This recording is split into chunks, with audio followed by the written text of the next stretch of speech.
We're talking about electroculture, so this is something that I've learned about over the past, I guess month or so. Oh, a couple months now, yeah. Couple months, and it's about gathering the energy in the air to put into the ground to help the plants grow. So I've made these different ones. Mm-hmm. Let's see. And I mean, the plants are doing really good. Yeah. But I'm not sure if that's because this is our second year and preparing the soil and it's doing better, or this electroculture is really making it do well. Yeah, so we have them in all the beds right now. Yeah, and I'm not really sure if it's the height or the design or just the fact that it is copper or whatever the deal is, but you know, it's not gonna hurt. Yeah, definitely. I definitely feel like the soil and like the land feels more nourished this year. Like energetically, that's the impression that I'm getting. Yeah, so be the case. But the thing that resonated with me the most was like the concept of certain metals correspond with different energies. Like iron and steel is like Mars, which is like a warrior kind of thing. Masculine force, drive. Right. Yes. So copper is more feminine, represented by Venus and all that kind of stuff. So it would make sense if you're trying to make the soil more fertile that you would want to use that type of material or that metal in producing of the fertility of the soil. I've also heard that it's really good to work the land with copper tools, but you know, there's some debate because copper tools are really soft, but that the copper actually like goes into the soil like without but if you like really easily.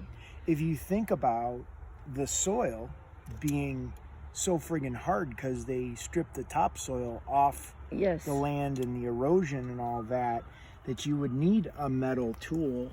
No, you've got a little like a grounding cable in there. I'm just showing that on the video. I push it so as I push this in the ground, they both go in at the same time. Okay. And then this, and call it a day.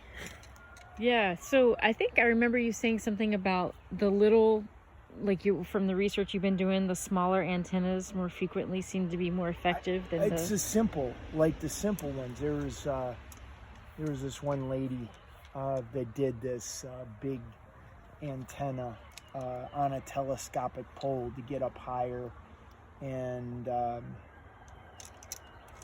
they just kind of planted a row of peas and a row of I think it was wheatgrass, peas and wheatgrass, and they put a electroculture rod in both of them, and the one with the electroculture did better.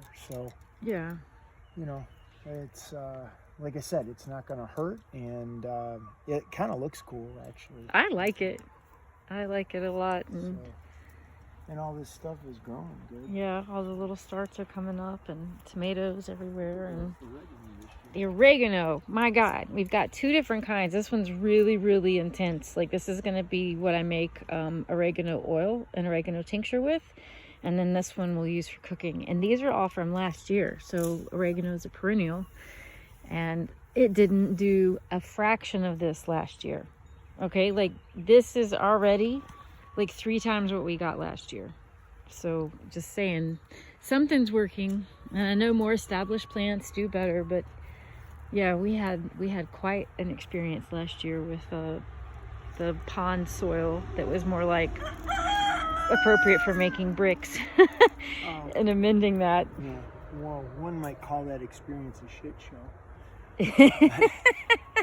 But there's that place where, you know, you learn. Yes. You learn things differently, and then ideally, you learn from your mistakes. And, yes. we're already, like, it was just about a year ago we built the first bed down there. Right. So we didn't even have plants last year. Right, all these raised beds. Here, I'll try to get over here and show. All these got installed last year. I think we started in April of last year. Yeah, April or May. So yeah, this is, and then this one, and then everything beyond it got built this year. So yeah, it's been a process, a little bit at a time. 3 or 4 beds over last year. And this is all tomatoes and peppers, and I planted marigold seeds in between.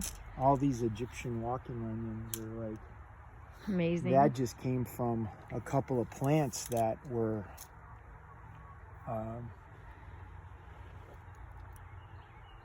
I just testing to see different plants and how they grow in different parts of the yard.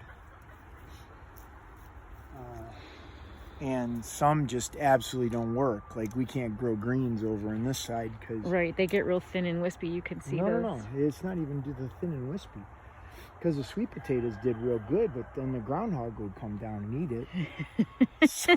so we ate one of the groundhogs. He's been in our sights. We just haven't caught him yet, so we can dispatch of him and partake. So, yeah. Yeah. Anyways. It's doing really good. Yeah, look at this stuff. All these snapdragons, those doubled in size since last couple of days. It doesn't hurt that we're in a temperate rainforest. Right. But all these we just planted the other day. Yeah. And all the wine berries back there, we should put some in the wineberry patches too. Look at these black cap raspberries. Yeah, the black cap raspberries are going to be phenomenal Ridiculous. this year. And then we're working with a neighbor and the power company. Oh, look. You know what that is? It looks like comfrey, but no, what is that? Yeah, you know what it is. I know, I should know what that is. You know what it is? What is it? What is it?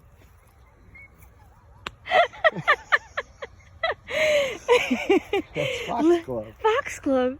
What's it doing over there? Well, because birds eat seeds and shit them out different areas. So you can sort of see the purple right in there. On the other side of this red bud, there's a bunch of foxglove, like a big old patch. I mean, the dock has just been, the yellow dock's been like gangbusters this year. Super huge. The chickweed was amazing. We've had mushrooms everywhere, like a lot of the wine cap strafarias that he inoculated into the wood chips all around the property, like made it all the way down here.